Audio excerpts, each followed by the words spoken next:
Perillos of Athens was a brilliant inventor who believed he had created the perfect solution to his employer's problems. In 570 BCE, this master bronzesmith approached the tyrant Phalaris with a device so psychologically sophisticated that it would transform execution into entertainment and terror into absolute submission.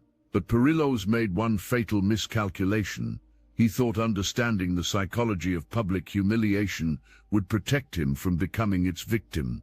What happened to Perillos reveals the most terrifying truth about human nature. We're more afraid of public shame than private death, and that fear can be weaponized to control entire populations. Perillos' Brazen Bull didn't just kill its victims.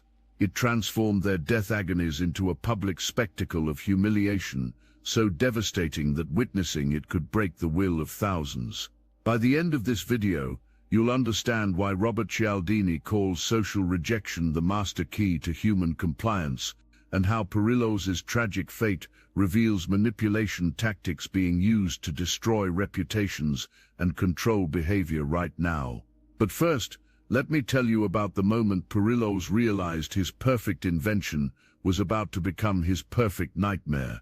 Perillos of Athens wasn't just any craftsman, he was what we would today call a psychological engineer, a man who understood that the most effective forms of control attack the mind, rather than just the body. Historical accounts describe him as obsessed with legacy, desperate to be remembered as the creator of something unprecedented. That obsession would destroy him. Perillos had spent years studying human behavior in the court of Phalaris, watching public executions and analyzing crowd psychology. He noticed something that fascinated him. The audience's reaction wasn't just about witnessing death, it was about the complex psychology of public humiliation, social superiority, and collective participation in another person's destruction. Phalaris ruled through calculated cruelty, but he was also politically sophisticated. He understood that maintaining power required more than just killing enemies. It required creating spectacles that would psychologically condition his subjects to never even consider rebellion. The tyrant needed a tool that would turn execution into education, and Perillos promised to deliver exactly that. What Perillos intuited 2,500 years ago, modern neuroscience has now confirmed. Public humiliation activates the same brain regions as physical torture. The anterior cingulate cortex, which processes both physical pain and social rejection, cannot distinguish between being burned with fire and being burned with shame. Perillos had discovered the ultimate psychological weapon. The historical account by Diodorus Siculus describes the moment Perillos presented his invention to Phalaris. The Brazen Bull wasn't just a bronze torture device. It was a psychological weapon designed to exploit every aspect of human social anxiety. Victims would be locked inside the hollow bronze bull and roasted alive, but their screams would be transformed by internal pipes into realistic bull sounds. Perillos explained to Phalaris that this device would serve multiple psychological functions. It would hide the victim's humanity behind animal sounds, making the crowd more comfortable with the cruelty. It would create a spectacle that was both horrifying and entertaining, and most importantly, it would demonstrate that anyone could be reduced to an animal, stripped of dignity, and humiliated before the entire community. Perillos listened to this presentation with growing fascination. Then he made a decision that would become legendary. Your invention is brilliant, Perillos. So brilliant that you should have the honor of being its first victim.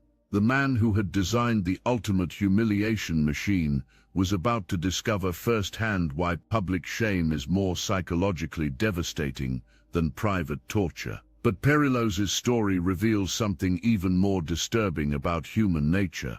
The psychological mechanisms he identified and exploited are not just historical curiosities. They're the foundation of how social control operates in our modern world. Modern neuroscience has validated Perillos' intuitive understanding of human psychology in ways that would have terrified him. Dr. Naomi Eisenberger's research at UCLA shows that social rejection literally hurts. The same neural pathways that process physical pain also process social exclusion. Perillos' Brazen Bull was designed to weaponize this neurological vulnerability on a massive scale. Here's what happens in your brain during public humiliation, exactly what Perillos was about to experience. The anterior cingulate cortex becomes hyperactivated, flooding your system with the same stress hormones released during physical trauma. Simultaneously, the prefrontal cortex, which controls rational thinking and self-regulation, goes offline. You literally lose the ability to think clearly while experiencing social rejection. But Perillos' invention exploited something even more sophisticated than individual psychology. It weaponized what researchers call social contagion. Mauricio Delgado's studies show that witnessing public humiliation triggers empathetic pain responses in observers, but also relief responses, a psychological phenomenon called downward social comparison. The crowd feels better about themselves by watching someone else's destruction. Ancient accounts of Brazen Bull executions describe crowd behavior that perfectly matches modern research on public shaming events. Initially, spectators would show distress at the victim's suffering, but as the bronze bull heated up and the screams became animal-like sounds, the crowd's behavior shifted from empathy to entertainment, even celebration. This demonstrates Robert Cialdini's principle of social proof taken to its darkest extreme. When a community participates in someone's humiliation, each individual's moral compass is overridden by the group's behavior. Perillos' Brazen Bull didn't just destroy its victims, it corrupted everyone who witnessed the spectacle, including those who had once respected the victim. Perillos understood that the most effective form of social control wasn't making people afraid of death, it was making them afraid of humiliation. Death ends suffering, but humiliation can last forever in the memories of those who witnessed it. In our digital age, it can last literally forever. The same neurological mechanisms that made Perillos' Brazen Bull so psychologically effective are being triggered every time you worry about what others think of your social media posts, every time you avoid speaking up because you might be ridiculed, every time you conform to group behavior that contradicts your values because you fear social rejection. And understanding how Perillos' invention worked reveals why modern forms of public humiliation are more psychologically devastating than anything the ancient world could have imagined. The morning of Perillos' execution began what would become the most documented example of ironic justice in ancient history. Contemporary accounts describe not just what happened to Perillos physically, but his psychological transformation from confident inventor to terrified victim, and how the crowd's reaction validated every principle he had built into his deadly creation. Perillos was brought before the bronze bull he had created, naked and chained, while Phalaris explained to the assembled crowd exactly what was about to happen. This preliminary humiliation, the forced nudity, the public explanation of the torture method, the victim's helplessness before his own invention, was itself a crucial part of the psychological protocol Perillos had designed. Modern research on public humiliation shows that anticipatory shame often causes more psychological damage than the humiliation itself. Perillos would have experienced what psychologists call social death long before his physical death began. The recognition that his reputation, his legacy, his very identity as a respected inventor were about to be destroyed in the most public way possible. Historical accounts describe how the crowd initially showed some sympathy for Perillos. He was, after all, a skilled craftsman who had served Phalaris faithfully. But as Phalaris explained the psychological sophistication of Perillos' invention, that sympathy transformed into something darker, fascination with the inventor's impending fate, and excitement about witnessing the ultimate test of his creation. The moment Perillos was forced into the bronze bull he had created marks one of history's most perfect examples of psychological irony. He was experiencing his own invention from the victim's perspective, understanding exactly how the device he had designed would destroy not just his body but his dignity, his humanity, and his memory. As the bronze bull was heated and Perillos's screams began to emerge as bull-like sounds, something remarkable happened in the crowd that validated his psychological theories. Witnesses describe an initial horror giving way to fascination, then to a kind of carnival atmosphere. The transformation of human suffering into animal sounds created the exact psychological distance Perillos had designed. Contemporary historians note that the crowd began to cheer not just for Phalaris's justice, but for Pericles' geniuses in creating such an effective device. Even as he was dying, the inventor was being celebrated for the sophistication of his own torture. His reputation was being destroyed and enhanced simultaneously, the ultimate psychological torture. In a final twist that demonstrated the tyrant's understanding of Pericles' psychological principles, Phalaris ordered the bull opened before Pericles died, dragging him out alive but horribly burned. This wasn't mercy, it was the application of what we now call the contrast effect. The relief was so overwhelming that Pericles briefly thanked Phalaris for sparing his life, validating the psychological manipulation built into his own device. But Phalaris wasn't finished. After this brief reprieve, he had Pericles thrown from a cliff, ensuring that the inventor's death would be both public and humiliating. Pericles died understanding exactly how his psychological theories worked in practice, and how the fear of public humiliation could make even the victim grateful for small mercies from their tormentor.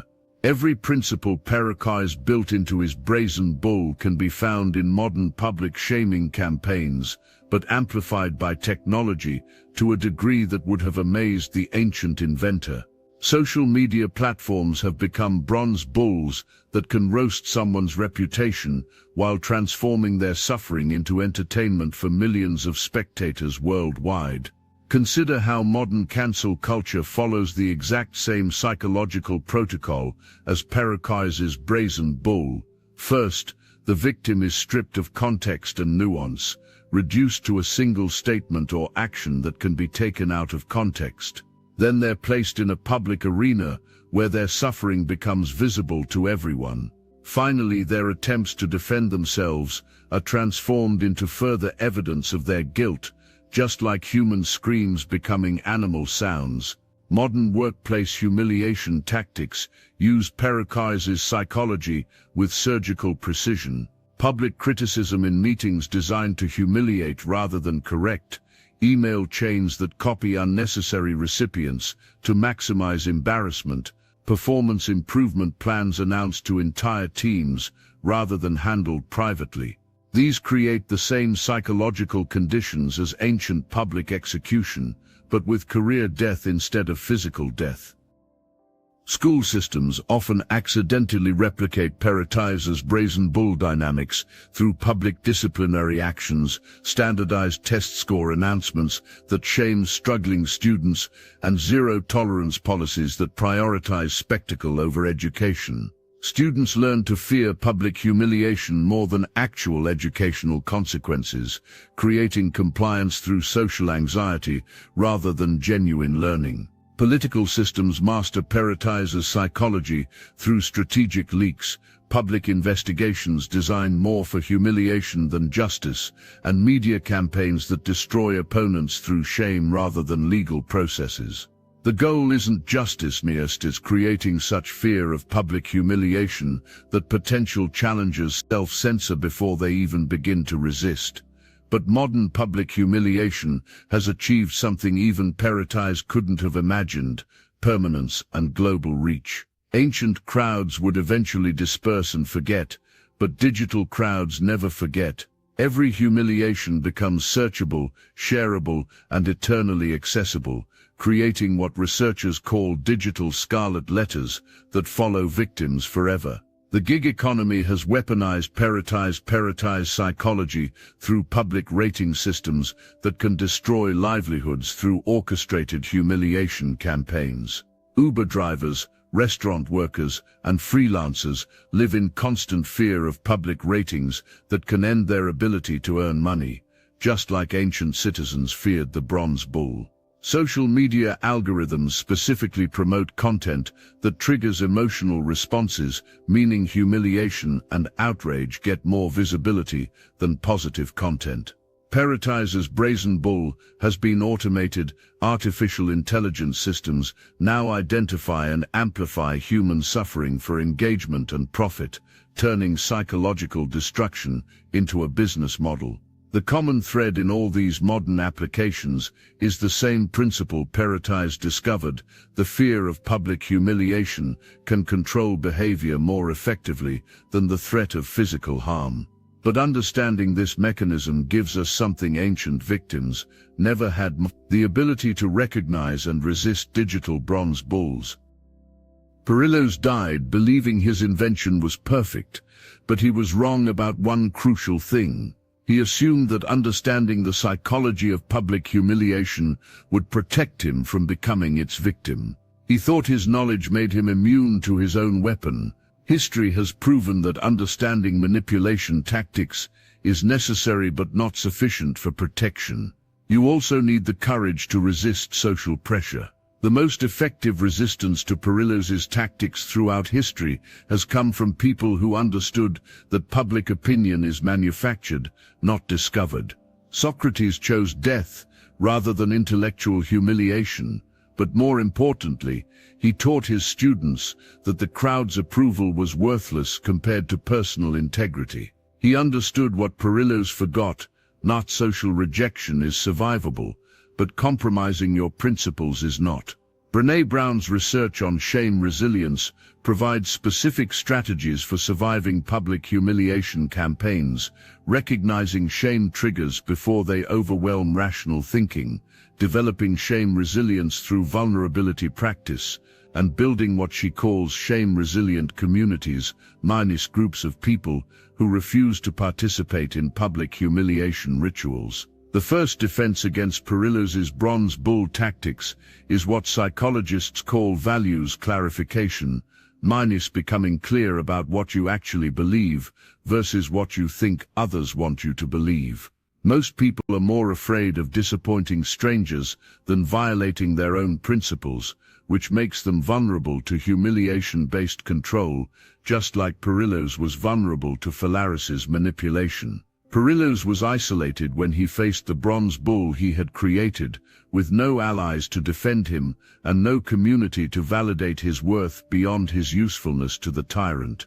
Modern resistance requires building what Robert Greene calls strategic alliances minus relationships with people who value truth over popularity and will stand with you when the digital crowd turns hostile. Online, this means understanding how outrage algorithms work and refusing to participate in viral humiliation campaigns, even when the target seems deserving. Every time you share, comment on or engage with public shaming content, you're operating Perillos' digital bronze bull and contributing to a system that could target you next.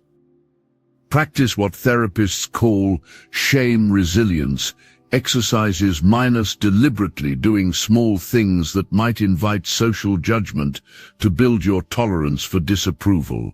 The ability to withstand public criticism is like a muscle that requires regular exercise. Perillos never trained this muscle, assuming his intellectual understanding would protect him.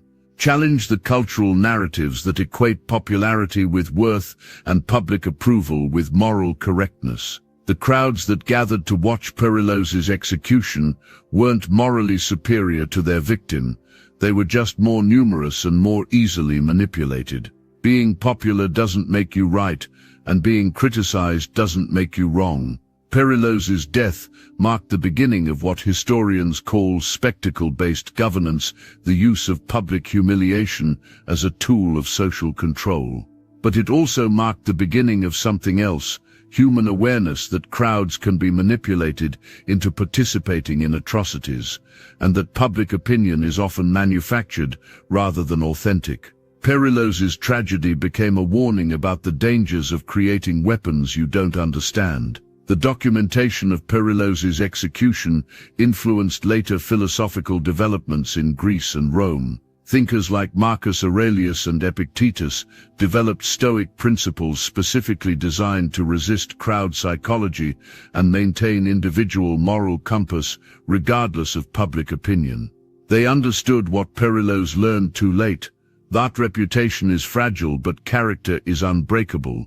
Modern concepts of human dignity and due process emerged partly as reactions to spectacle-based punishments like Perillos' Bronze Bull. The recognition that public humiliation could be as destructive as physical torture led to legal principles that protect individuals from crowd-based justice and mob rule. Contemporary research on trauma shows that public humiliation can cause lasting psychological damage equivalent to severe physical abuse. Post-traumatic stress disorder, anxiety disorders, and suicidal ideation all correlate strongly with experiences of public shaming, validating Perillos' observations about the power of social rejection while warning us about its destructive potential.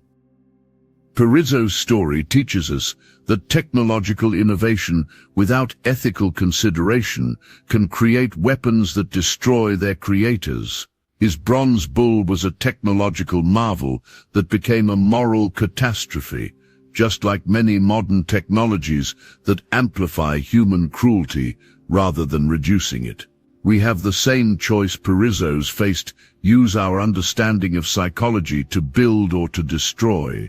In our hyper-connected world, where anyone can become the target of global humiliation in minutes, Perillos' story is more relevant than ever. The same psychological mechanisms that made his Bronze Bull effective make us vulnerable to digital mob justice, corporate reputation destruction, and political character assassination. The tools have changed, but the psychology remains the same. Perillos had knowledge but lacked wisdom. He understood how public humiliation worked, but not why it was dangerous to weaponize it. We have something he never had: the historical perspective, to see how these psychological weapons ultimately destroy the societies that use them. The question is whether we'll use that perspective wisely. Perillos of Athens created the perfect public humiliation machine and became its first victim, proving that understanding psychological manipulation isn't enough to protect you from it. You also need the moral courage to refuse to participate in systems of social destruction. The Bronze Bull was eventually destroyed, not by force, but by the recognition that societies that normalize public humiliation destroy themselves. Robert Greene's 48 Laws warn us about power games, but Perillos' story reveals the ultimate power game, convincing people that social approval is more important than personal integrity. The moment you prioritize what others think over what you know is right, you voluntarily entered the Bronze Bull, just like Perillos did when he sought Phalaris's approval over his own moral compass. Here's your challenge. In the comments below, share a time when you chose to do what was right, despite social pressure, or a time when you recognized a public humiliation campaign for what it really was: manufactured outrage designed to control behavior through fear. What helped you see through the crowd psychology that Perillos understood but couldn't resist? Share your stories of standing with someone who was being publicly humiliated, even when it was unpopular. Share moments when you chose truth over social approval, integrity over acceptance. These stories matter because they show others that resistance to crowd psychology is possible and necessary. Perillos never had a community that valued truth over power. You can help build one. Hit subscribe because next week we're exploring John Callas and the Wheel of Pain, the story of a French merchant whose torture revealed how systematic powerlessness can break the human spirit more completely than any physical suffering. We'll dive into the psychology of learned helplessness and why humans will often choose familiar suffering over uncertain freedom. Until then, remember, the crowd that watches the Bronze Bull today could be feeding its fires tomorrow. Your popularity is not your worth, their approval is not your identity, and their rejection is not your destruction. Perillos created a machine that turned human suffering into animal sounds. Don't let anyone turn your voice into background noise in their chorus of manufactured outrage. Perillos of Athens died in his own bronze bull, a victim of the very psychology he thought he understood. Make sure you understand not just how social manipulation works, but why it's dangerous to everyone, including those who think they're immune to it.